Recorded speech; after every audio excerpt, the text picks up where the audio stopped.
What's up, all you sparks out there in the Matrix? This is Chris. This is going to be a fun one for me because it's like I don't know. Maybe I just been coming across these videos lately, but I'm Generation X and I'm an '80s guy, and a lot of the stuff that I've been saying and noticing for a lot of years now, again, I'm seeing it mirrored back on videos. So I'm going to lay my 2 cents in because a lot of it's true. It's funny, but it's true. It's like we did raise ourselves in the '80s. We were like the MTV generation. It's like I was a little kid, in the '70s. So all of my younger pictures, I got the bell bottoms and stuff like that. But man, when I hit the '80s and MTV came out, that's why to say that media doesn't drive you or give you ideas, it's like I can attest that that's not the truth. But the point is, I think technology wasn't, where it is now, where it turned everybody antisocial, and it was just there enough to kind of like be an in between. That's kind of like my take overall, because we also didn't live in a fear based society. It was kind of like we did raise ourselves, and it wasn't because our parents didn't care. They just, it was really how you grew up. You grew up in the schoolyard. You grew up kind of like not being a pussy. Like first of all, I walked to school by myself. You met up with a friend here and there, but when you left your house, my school was like 2 miles away. Rain or snow, you dressed the right way, you gave yourself a half hour or whatever it was, and there were no vans grabbing you up, or you didn't stop off and shoot heroin or do anything. So you kind of, you know, there were no buses picking you up and taking you from here and there. And after school, there weren't video games yet. There were arcades. We still socialized. We went outside, and we kind of had to interact with each other. I guess there were still nerds that kind of like stayed home and that were antisocial. But for the most part, if you didn't go outside, your parents were like, get the fuck outside, go do something.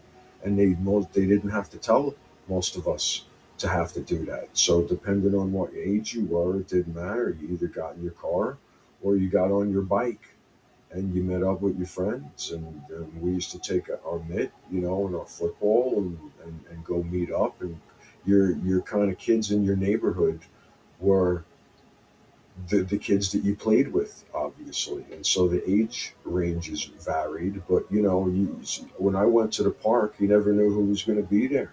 But everyone was playing some kind of sport, whether it was baseball or basketball or football, depending on the time of year.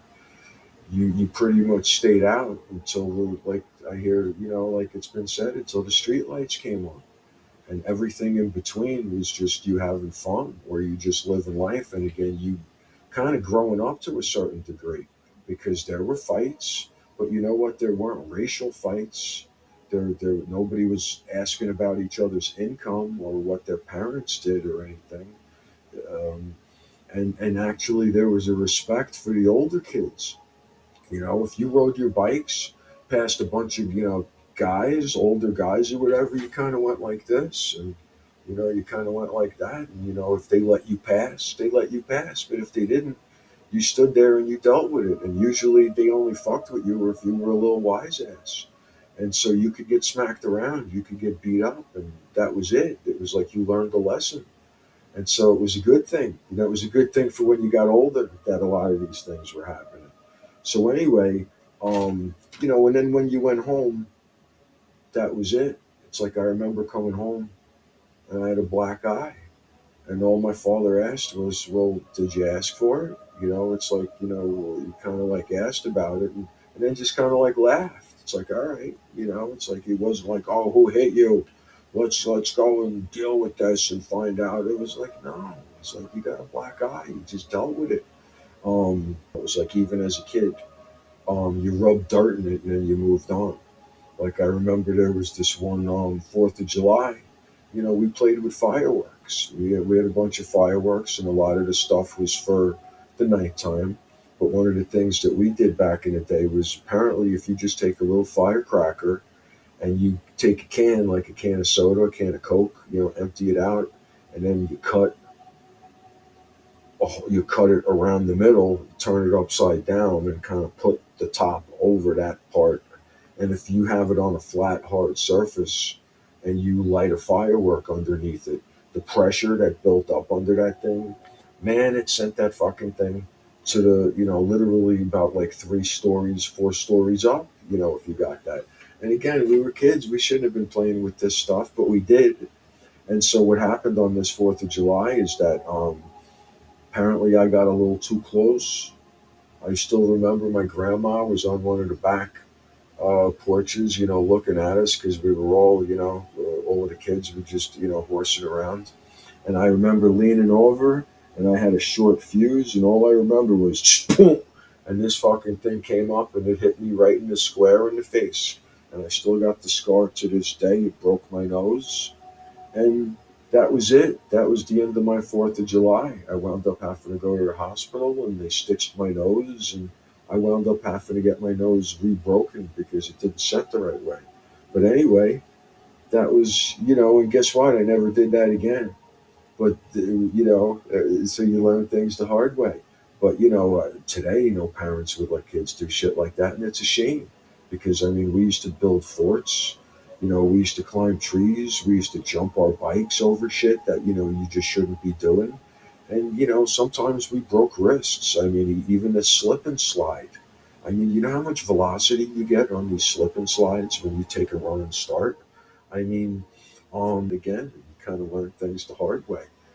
Just like in the schoolyard with the bullies. If you, I remember I mouthed off a little too much. I was a sports guy, so apparently this guy got left back a few times. His name was Tony Palka. He was a big kid, and I started yelling at him that he dropped the ball or whatever. And you know what? Tony didn't like that, and so guess what? Tony proceeded to beat the living shit out of me, scared the life out of me. And you know what? In hindsight, I needed that. I needed to be straightened out. I was getting a little too loud, a little too talky. And so, sometimes bullying is good, but the thing is that you dealt with it on the schoolyard. It didn't. It was kind of almost like a rite of passage. We had Roman candle fights where we would run around with the Roman candles and shoot them at each other. Like we literally were out until the street lights came on. And then once those street lights came on, man, you got yourself home, in time for dinner, where we actually had dinner. You actually sat down and you didn't go over every little thing, but kind of like that family unit was still there, which is kind of, I think important. And that was part of like the lost art. With talking about the technology, it's like video games were just starting, but for the most part, they were big and expensive. And even when one person had one, like the old Atari games, they were versions of what started in like video arcades. So it's like, again, it was social. We literally, as young kids, we would either walk or get dropped off at night.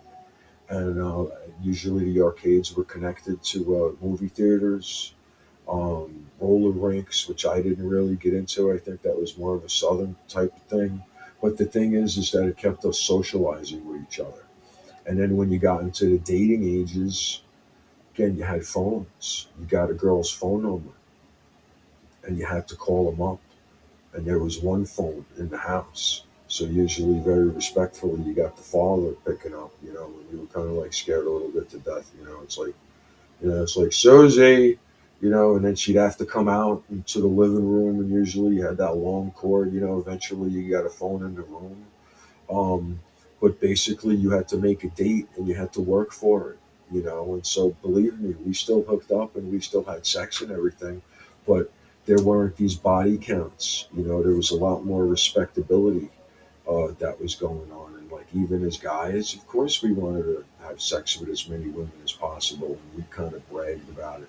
But we didn't want to let the women know. Then usually you got relegated for just those kinds of women. The real good ones, the real, the ones that you really wanted to date. They wouldn't have anything to do with you. So it was kind of almost like we kept each other in check. And now, from what I understand, it's like a body count for a woman is supposedly not a big deal. It should be. It's like, I'm sorry. It's like it's just too easy. It's like you had to work for it back in the day. Renting videos, we kind of had to go to a store and Blockbuster and look around. And, sometimes it took an hour for, with a date or with your buddies or your family. And you actually looked at all of the different videos and you took enough time renting it that you watched it, even if it sucked. It was because it was part of family night, it was date night. And God forbid if you didn't rewind that tape, they charged you extra.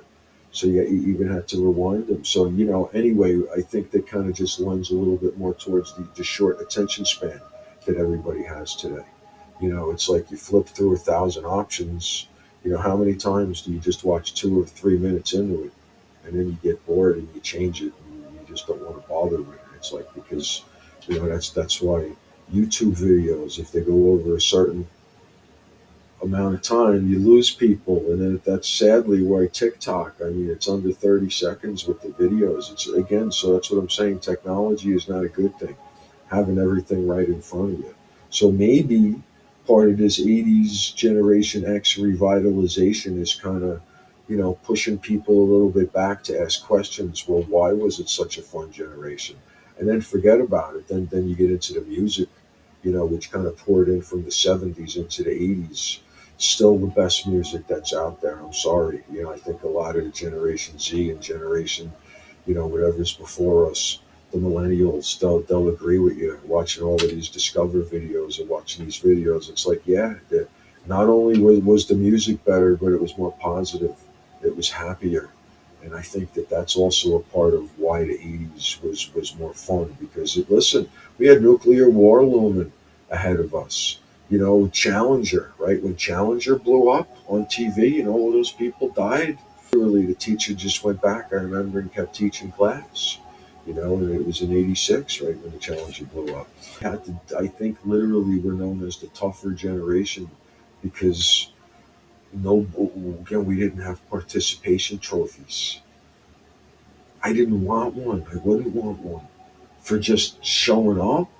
Listen, when I lost a baseball game, my father used to reluctantly still take us out for ice cream or whatever. But you know what? I didn't want any fucking ice cream. I was pissed off. I didn't like the fact that I lost. And I also didn't begrudge the other team getting their trophy and winning because they won. That's life. It's like, we'll play harder next time. We'll win next time. So yeah, how everything got into a participation trophy, and everybody's feelings happen to be. It's like, no. And sorry, this might not be very popular, but a woman's a woman and a man's a man. You can want to be whatever you want to be, but that doesn't change the fact that it's pretty simple, unless you're a hermaphrodite, right? And they're unicorns. If your physicality that God made you gives you a vagina and gives you a wiener, then you're the person that can go into both bathrooms. But other than that, yeah, enough of this bullshit as far as how you identify and what your whatever is. It's like, what? That's that. I might cut this shit that out, but I don't care. That's the great part. It's like, I don't give a fuck. It's like I said, I'd give anything to go back to the '80s. Like, I'm glad I'm the age that I am. It's like, I don't envy fucking anybody growing up in this shit. So anyway, that's my '80s Generation X take on things. Hope you enjoyed it. Share it, subscribe, like, and comment. I love the comments. All right, guys, take it easy out there in the Matrix. We'll see you for the next one.